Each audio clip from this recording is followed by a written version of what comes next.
हम students class 10th math unit 3 दो चर वाले रेखिक समीकरण युग्म। पिछले लेक्चर में हमने एक्सरसाइज 3.2 का क्वेश्चन नंबर 1 जिसमें 6 पॉइंट थे उनको कंप्लीट कर लिया था। अब इस लेक्चर में हम क्वेश्चन नंबर 2 से स्टार्ट करेंगे। तो देखिए question number 2, 2x plus 3y is equal to 11 और 2x minus 4y is equal to -24 को हल कीजिए और इससे m का वह मान ज्ञात कीजिए जिसके लिए y is equal to mx plus 3 हो। इसका मतलब इन दोनों समीकरण को हल करना है। यहाँ से हमें x और y की वैल्यू मिलेगी और वह वैल्यू आने के बाद हम इस इक्वेशन में रखेंगे और यहाँ से हम m की वैल्यू को फाइंड आउट करेंगे। तो देखिए इस क्वेश्चन को कैसे करेंगे। क्वेश्चन नंबर 2,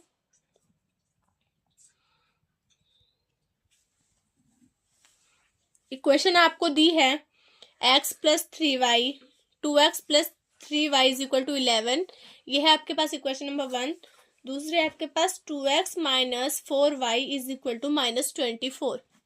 प्रतिस्थापन विधि से इसको हल करना है जैसे हमने पिछले लेक्चर में किया था। ठीक है, तो देखिए इक्वेशन नंबर 1 लेते हैं। तो समीकरण 1 लेने पर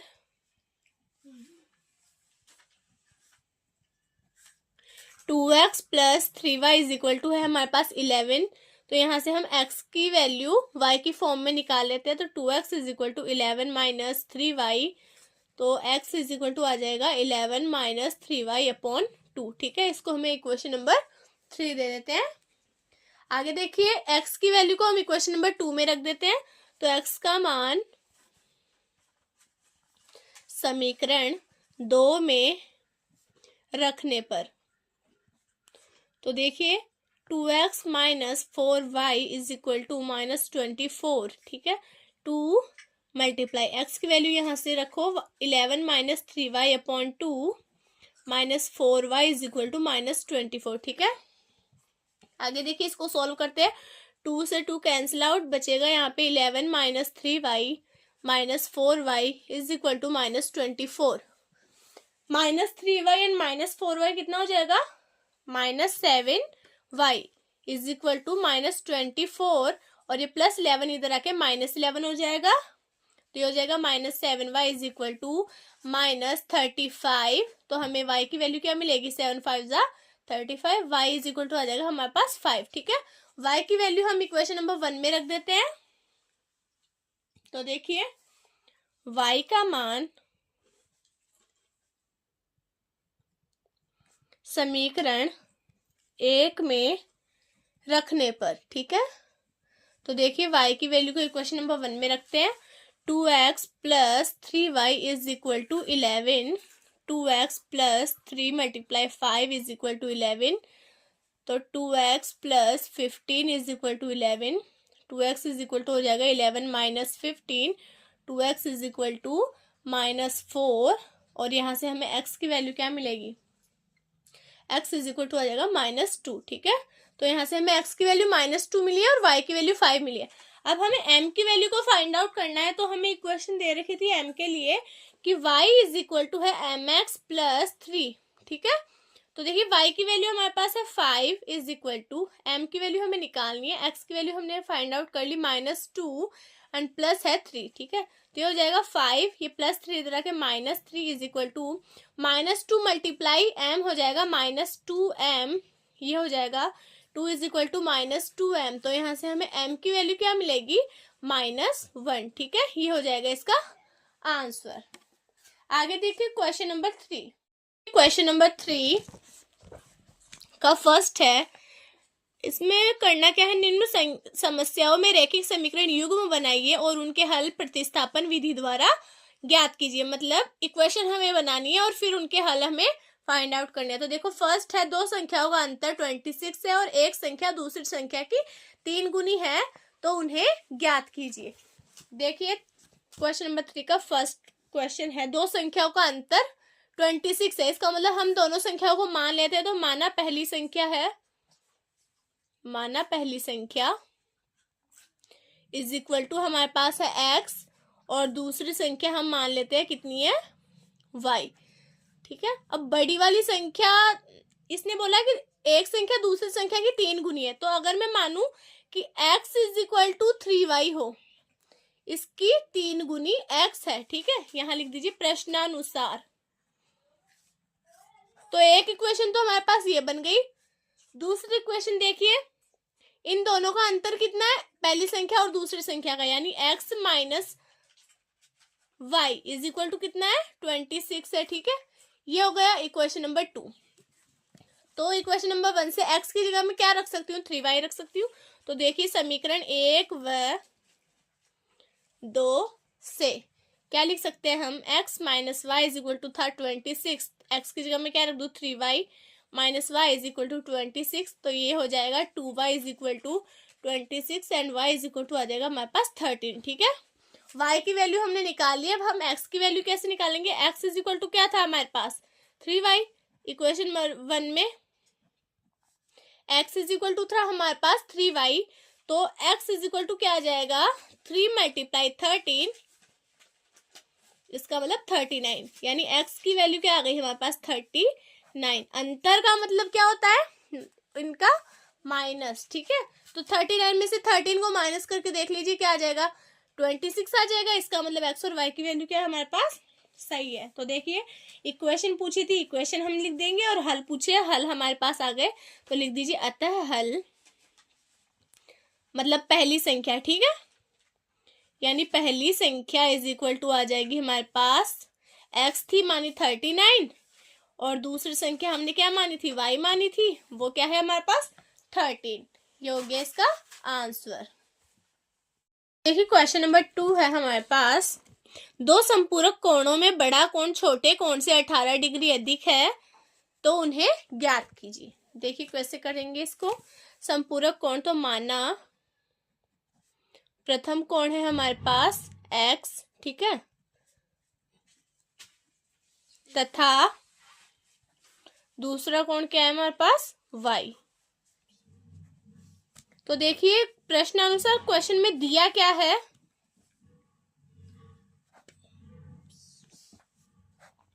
दिया है हमारे पास दोनों क्या है संपूरक कोण है, मतलब x प्लस वाई करने पे कितना आना चाहिए 180 आना चाहिए। तो इक्वेशन 1 तो ये हो गई। दूसरा इसने बोला है कि एक कोण दूसरे कोण से 18 डिग्री अधिक है, यानी x माइनस वाई करने पे कितना आना चाहिए 18, यानी अगर इनका अंतर ले तो कितना आना चाहिए 18 आना चाहिए, ठीक है। यानी अगर मैं इसको ऐसे भी लिखना चाहूँ तो x इज इक्वल टू आ जाएगा 18 प्लस वाई। तो देखिए ये एक कोण है, इससे कितना ज्यादा है 18 ज्यादा है। ये हो गया इक्वेशन नंबर 2, ठीक है। तो अब दोनों इक्वेशन से देखिए, इक्वेशन 2 और 1 से x की जगह हमें क्या मिल गया 18 प्लस वाई, इसको इक्वेशन नंबर 1 में रख देते हैं। तो समीकरण 1 व 2 से क्या लिख सकते हैं हम यहाँ से, तो देखिए एक लेते हैं x plus y is equal to क्या था हमारे पास 180, x की जगह क्या रख दूं मैं 18 plus y is equal to हो जाएगा 180, तो y इज इक्वल टू क्या आ जाएगा 180 माइनस 18, तो y की वैल्यू हमारे पास 18 प्लस वाई, एंड यहाँ पे y भी था है ना, तो ये कितना हो जाएगा 2y। तो y की वैल्यू हमारे पास यहाँ से आ जाएगी कितनी 162, 2y is equal to and y is equal to आ जाएगा 81। y की वैल्यू हमें मिल चुकी है 81, ठीक है। अब हम y की वैल्यू को इक्वेशन 1 में या 2 में रख देते हैं और x की वैल्यू फाइंड आउट कर लेते हैं। तो देखिए y का मान समीकरण 2 में रखने पर, तो समीकरण 2 क्या था हमारे पास x इज इक्वल टू था हमारे पास 18 प्लस वाई, ठीक है। तो x इज इक्वल टू क्या आ जाएगा 18 प्लस 81, इसका मतलब x की वैल्यू हमारे पास आ गई 99, ठीक है। तो हमारे पास हल मिल चुका है, तो लिख दीजिए अतः प्रथम कोण हमने माना था x जिसकी वैल्यू कितनी आ गई 99, और दूसरा कोण हमने माना था y जिसकी वैल्यू आ गई हमारे पास 81। ये हो गया इसका आंसर। आगे देखिए इसका पॉइंट 3 है, एक क्रिकेट टीम के कोच ने 7 बल्ले तथा 6 गेंदे 3800 रुपए में खरीदी। बाद में उसने 3 बल्ले तथा 5 गेंदे 1750 रुपए में खरीदी। प्रत्येक बल्ले और प्रत्येक गेंद का मूल्य ज्ञात कीजिए। तो देखिए इसको कैसे करेंगे। तो हम मान लेते हैं, माना बल्ले का मूल्य, ठीक है, बल्ला और गेंद खरीदी इसने। बल्ले का मूल्य मान लेते हैं हम x रुपए, ठीक है, एक का, और गेंद का मूल्य यानी एक गेंद का मूल्य, ठीक है, एक गेंद का मूल्य हम मान लेते हैं y रुपए, ठीक है। अब इसने बोला है तो लिख दीजिए यहाँ पे प्रश्नानुसार, क्या बोला इसने कि 7 बल्ले और 6 गेंदे, मतलब 7x plus 6y is equal to कितना आना चाहिए, 3800 रुपए में ली है इसने, ठीक है। ये हो गई हमारे पास इक्वेशन नंबर 1। आगे इसने बोला है कि 3 बल्ले और 5 गेंदे, मतलब 3x प्लस 5y कितने में ली है इसने, 1750 रुपीज में। ये हो गई हमारे पास इक्वेशन नंबर 2। तो दोनों से देखिए मैं समीकरण 2 से क्या लिख सकती हूँ, 3x plus 5y is equal to 1715। तो देखिए 3x इज इक्वल टू, यह आ गया x इज इक्वल टू आ जाएगा अपॉन 3, ठीक है। तो इसको मैं इक्वेशन नंबर 3 दे देती हूँ। इक्वेशन 3 से ये वैल्यू x की हम इक्वेशन 1 में रखते हैं। तो देखिए समीकरण 1 व 3 से क्या लिख सकते हैं हम, 7x प्लस 6y हमारे पास है 3800, ठीक है। तो x की जगह रख दीजिए 1750 minus 5y is equal upon 3 plus 6y is equal to 3800, ठीक है। आगे देखिए इसको सोल्व करते हैं। ये जगह 7 multiply minus 5y plus 18y is equal to 3800 multiply 3। तो देखिए इसको थोड़ा सोल्व कर लेते हैं। ये हो जाएगा 12250 minus 35y plus 18y is equal to में हो गया 11400, ठीक है। तो इसको थोड़ा सोल्व करते हैं। ये प्लस में इस साइड आके माइनस में हो जाएगा। तो 12250 minus 11400 minus 35y plus 18y is equal to क्या हो गया, 0। इसमें से इसको माइनस करने में क्या बचता है, 850, ठीक है, माइनस ये हो जाएगा 17y इज इक्वल टू 0। तो ये माइनस है, इसको उस साइड भेज देते हैं। तो 850 बराबर 17y। तो y की वैल्यू क्या आ जाएगी हमारे पास यहाँ से 50, ठीक है। y की वैल्यू आ गई। y की वैल्यू को हम इक्वेशन नंबर 3 में रख दो, चाहे इक्वेशन नंबर 2 में रख दो, चाहे 1 में रख दो। तो देखिए y का मान समीकरण 3 में रख दूं मैं अगर, ठीक है, 3 में रखने पर, तो देखिए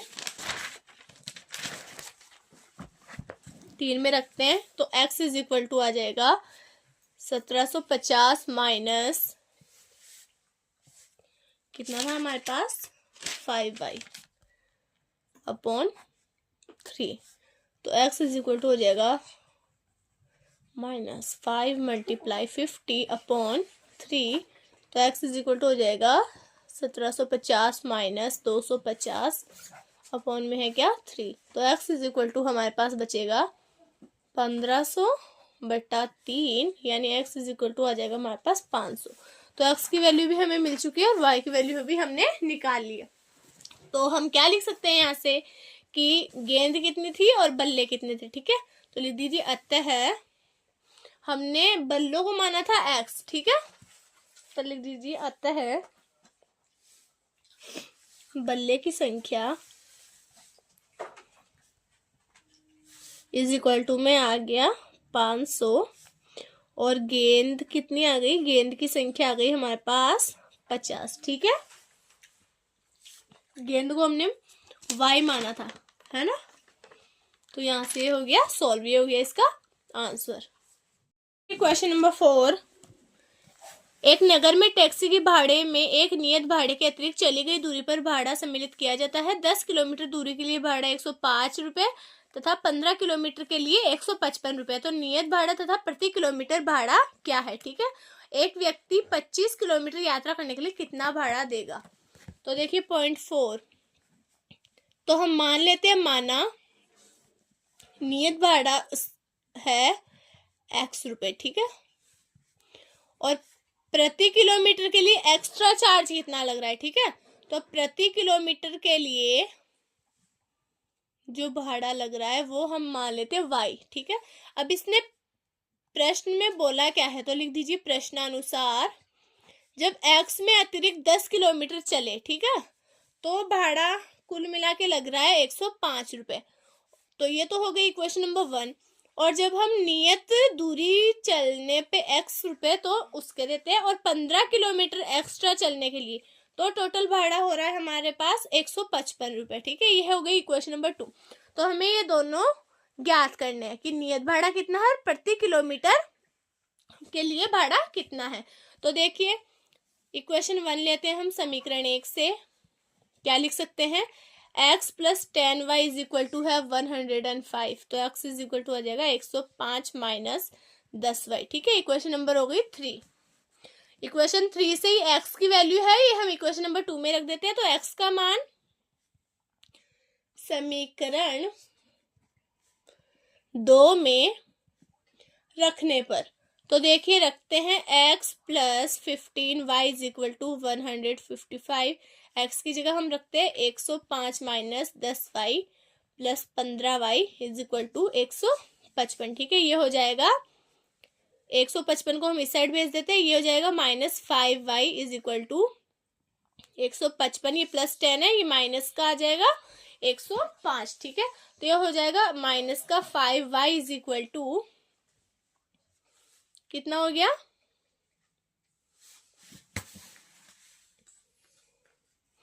155, तो ये 50 रुपये, ठीक है। तो y इज इक्वल टू क्या आ जाएगा, -10। ये हमारे पास था प्लस 5y है ना, सॉरी, y की वैल्यू आ गई हमारे पास +10। मतलब प्रति किलोमीटर के लिए जो भाड़ा है वो कितना हो जाएगा, +10। आगे देखिए y का मान हम इक्वेशन नंबर 3 में रखते हैं। तो y का मान समीकरण 3 में रखने पर देखिए क्या आता है, x इज इक्वल टू है 105 माइनस 10y।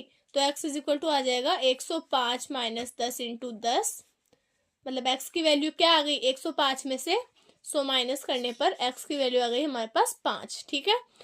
तो नियत भाड़ा तो क्या आ गया हमारे पास 5, और प्रति किलोमीटर भाड़ा कितना आ जाएगा, 10 रुपये, ठीक है। तो यहां लिख दीजिए अतः नियत भाड़ा इज इक्वल टू 5 रुपये तथा प्रति किलोमीटर भाड़ा बराबर 10 रुपये, ठीक है। आगे देखिए, तो आगे इसने बोला है कि 25 किलोमीटर चलने के लिए एक्स्ट्रा भाड़ा क्या लगेगा। तो देखिए 25 किलोमीटर चलने के लिए क्या हो जाएगा, x प्लस 25y, ठीक है।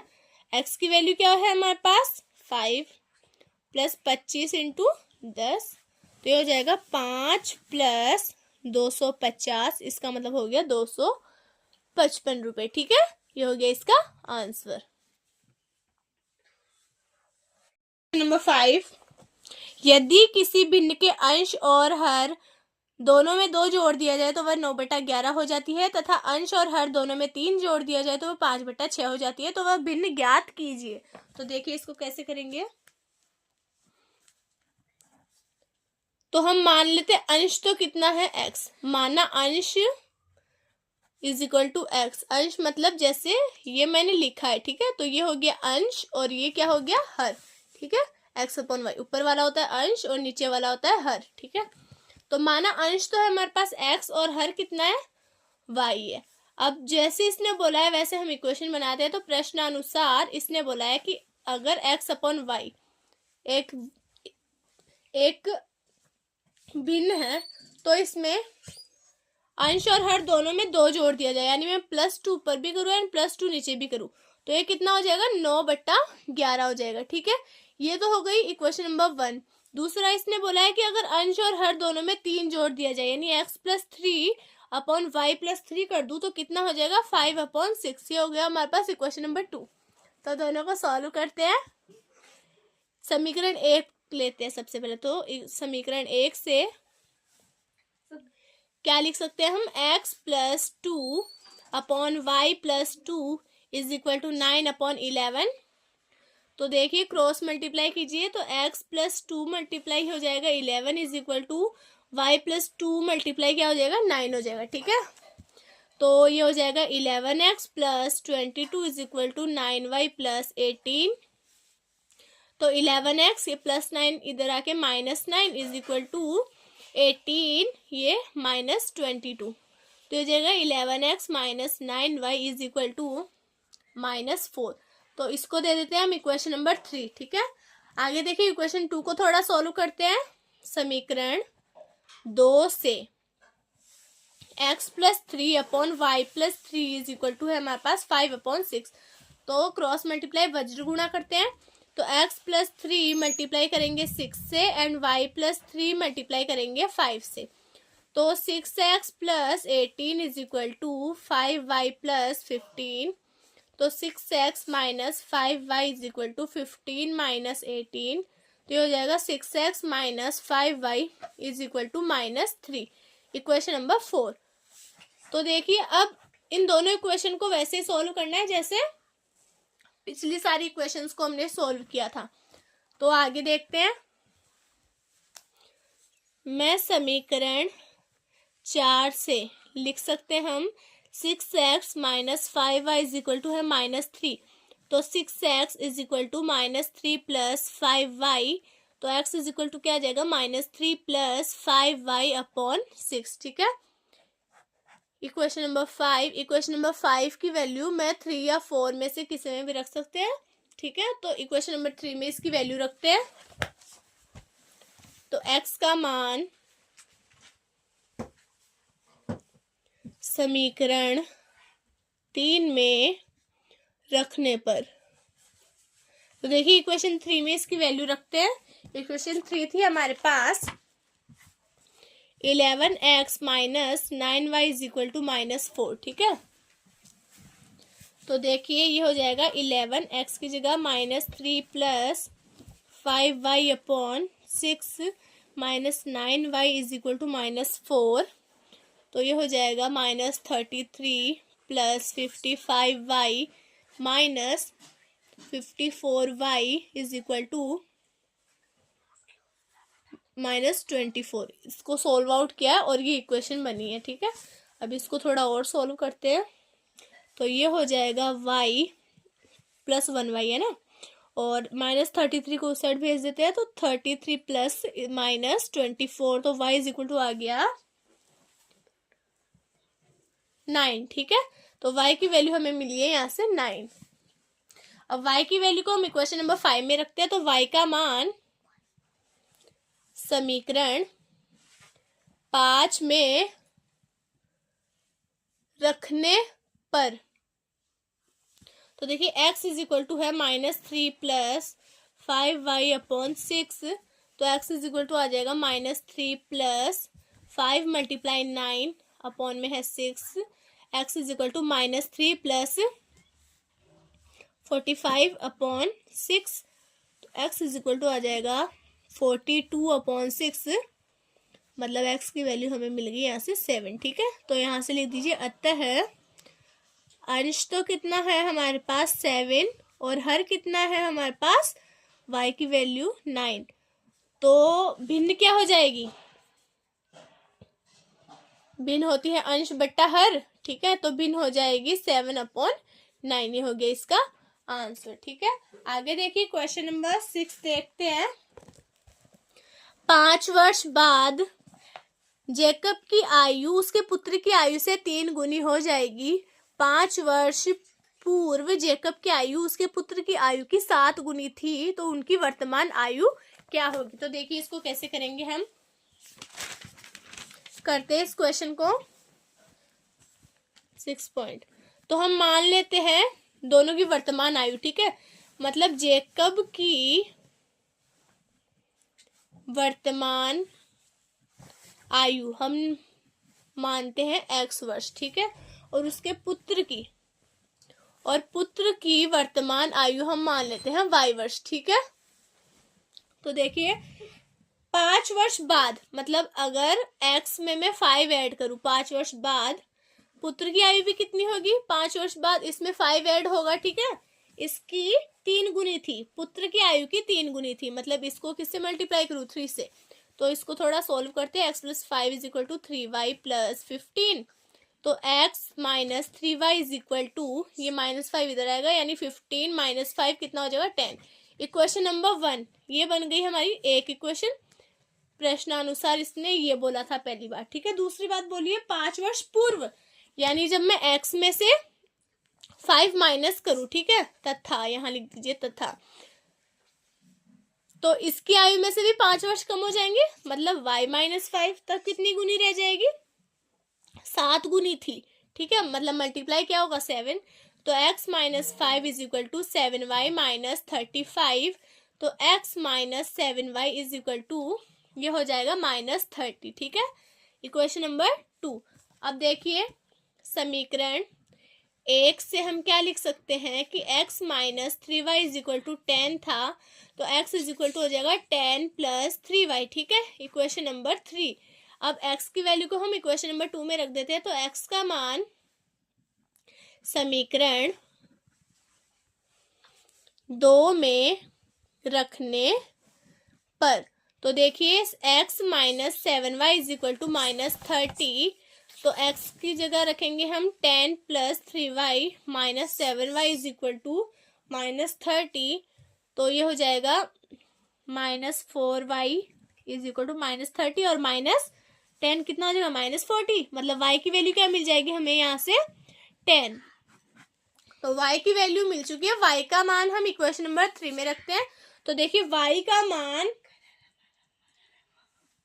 समीकरण 3 में रखने पर, तो देखिए x = था हमारे पास 10 + 3y, मतलब x = 10 + 3 × 10। तो x की वैल्यू 30 + 10 कितना हो गया 40, ठीक है। तो यहाँ लिख दीजिए अतः जेकब